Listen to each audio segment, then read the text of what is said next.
Союзники так себя не ведут. Посол Армении в ЕС о запрете передач Соловьева, похищении российских дезертиров и выдаче Азербайджану бывших руководителей Карабаха. Посол Армении при ЕС Тигран Балаян в интервью The Moscow Times ответил на вопросы об отношениях Еревана с Москвой и организацией договора о коллективной безопасности, обвинив российских военных в выдаче Азербайджану бывших руководителей непризнанной республики Нагорного Карабаха. В начале апреля премьер-министр Пашинян в Брюсселе встретился с президентом Еврокомиссии Урсулой фон дер Ляйен и госсекретарем США Энтони Блинкеном. Какие ставились задачи и как оцениваете итоги встречи? Армения пытается диверсифицировать и интенсифицировать отношения со всеми странами, включая Индию, Китай, Латинскую Америку. Например, месяц назад было большое турне главы МИД Армении по Латинской Америке. Мы открыли посольство в Уругвае. Встречу 5 апреля нужно рассматривать в этом контексте.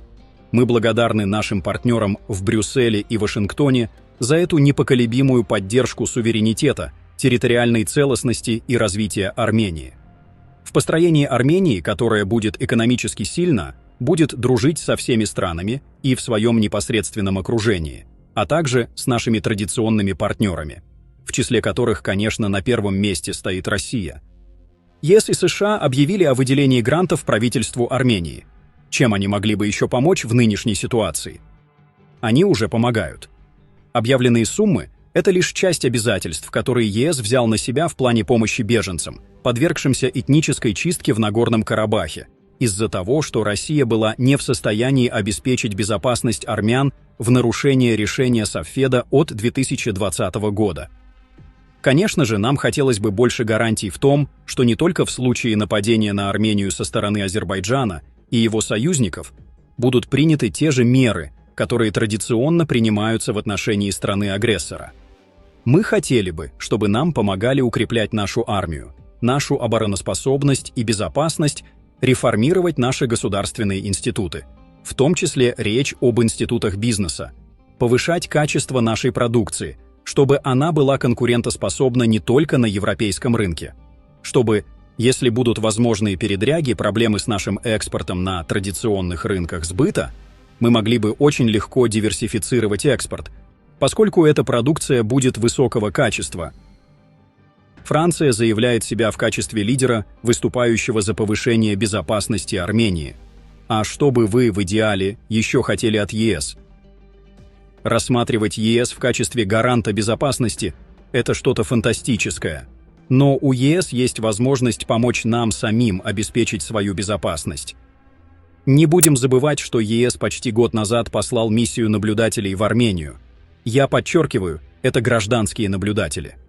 Потому что у наших российских друзей часто несоответствующие действительности оценки по характеру и роду задач этой миссии.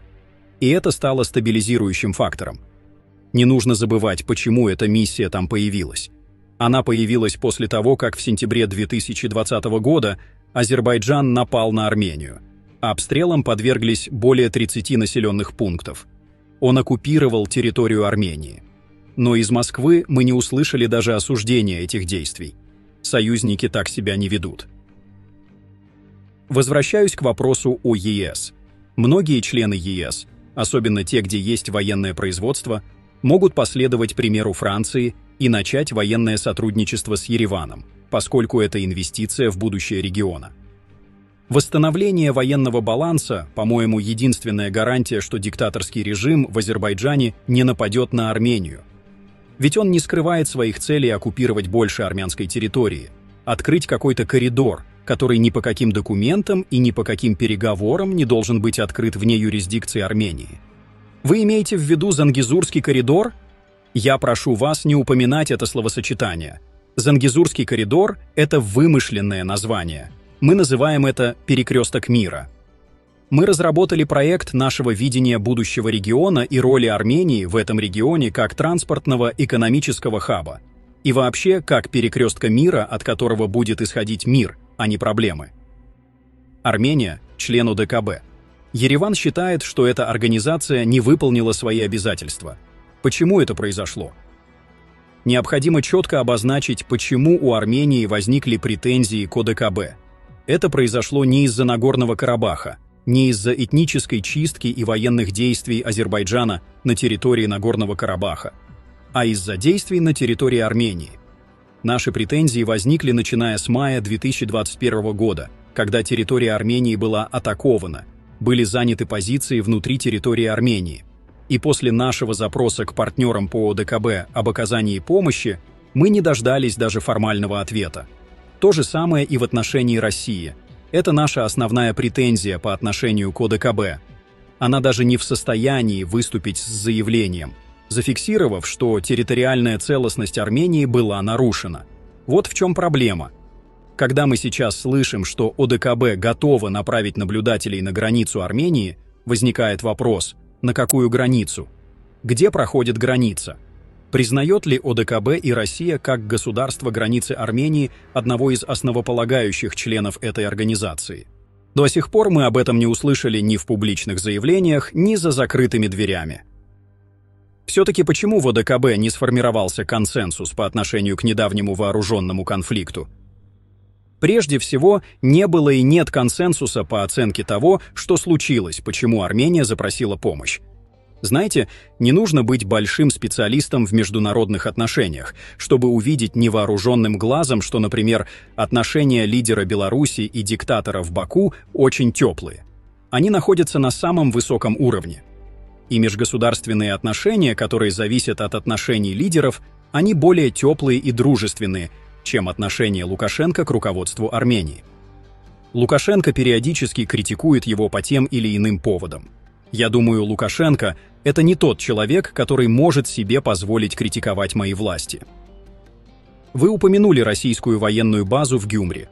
За последние месяцы она минимум дважды упоминалась в контексте задержания на территории Армении граждан России, дезертировавших из армии.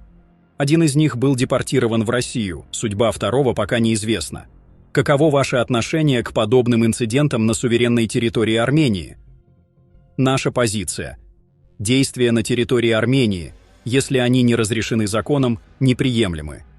Функции российской военной базы и военной полиции четко регулируются. Если не ошибаюсь, сейчас идут межведомственные консультации по этому поводу. Должно быть выявлено, кто арестовал, кто отдал приказ вывести. Если кто-то нарушил закон в России и пытается въехать на территорию Армении, у нас существует солидная договорно-правовая база, какие действия применить. Арестовать, экстрадировать или что-то другое. Те эпизоды, которые вы упомянули, произошли вне этих договорных обязательств, насколько я понимаю. Если будет заключение, что произошло нарушение законности этих договоров, то, я думаю, будут сделаны оргвыводы, как это говорится на великом и могучем русском языке. По обе стороны. Еще один эпизод последнего времени в отношениях Армении и России – запрет на вещание шоу сотрудника государственного канала «Россия-1», российского пропагандиста Владимира Соловьева. Вопрос вещания некоторых российских телеканалов. Речь не только о Соловьеве. Есть Первый канал, есть история с Марией Бутиной, была осуждена в США, сейчас депутат Госдумы от «Единой России» и телеведущая, которая в прайм-тайм больше 50 минут своего ток-шоу посвятила тому, что премьер-министр Армении – предатель и чуть ли не сатанист. Это приемлемо? Представьте, что на армянском ТВ кто-то на протяжении 50 минут трубит самое негативное о Путине. Как бы отреагировала Россия? Да прикрыла бы сразу все. И трансляцию, и YouTube, и так далее. Мы пока поднимаем вопрос об этом в рамках механизмов нашего двустороннего договора о трансляции ТВ-передач. Но пока что решение этому не найдено. А что может быть? Соловьева мы прикрыли, Тиграна Кёсаина мы прикрыли. Я думаю, если это будет продолжаться, то другие передачи тоже будут забанены в Армении. Мы не можем наблюдать, как каждый день сама идея армянской государственности ставится под сомнение в самых наглых выражениях. А вообще, насколько велика в Армении аудитория российских телеканалов? У этих передач есть влияние или их никто не смотрит? У российских государственных медиа в Армении есть определенное влияние. Это однозначно негативное влияние. Я могу судить об этом даже по своим личным контактам. Речь идет о негативном влиянии на отношения граждан Армении не только к руководству Армении, но и к самой идее Армении быть независимым государством. Не могу сказать, что это сильно действует на общественное мнение. Но среди тех, для кого русский язык практически родной, кто привык смотреть российское ТВ, это оказывает влияние. Что вам на сегодня известно о судьбе Рубена Варданяна? Он был похищен. Все бывшие лидеры Нагорного Карабаха находились под протекцией России. Они были переданы Азербайджану при попустительстве российского миротворческого контингента. Как это переданы? И Варданян тоже? Варданян пытался выехать в Армению. Азербайджанцы знали, на каком автомобиле он выехал. Поэтому он был остановлен и незаконно похищен из Лачинского коридора, чье бесперебойное функционирование обязана была обеспечивать российская сторона. А другие бывшие лидеры – Бако Саакян, экс-президент непризнанной Карабахской республики, Аркадий Гукасян, первый президент непризнанной Карабахской республики, были буквально переданы с базы российского миротворческого контингента в аэропорту Нагорного Карабаха Азербайджану.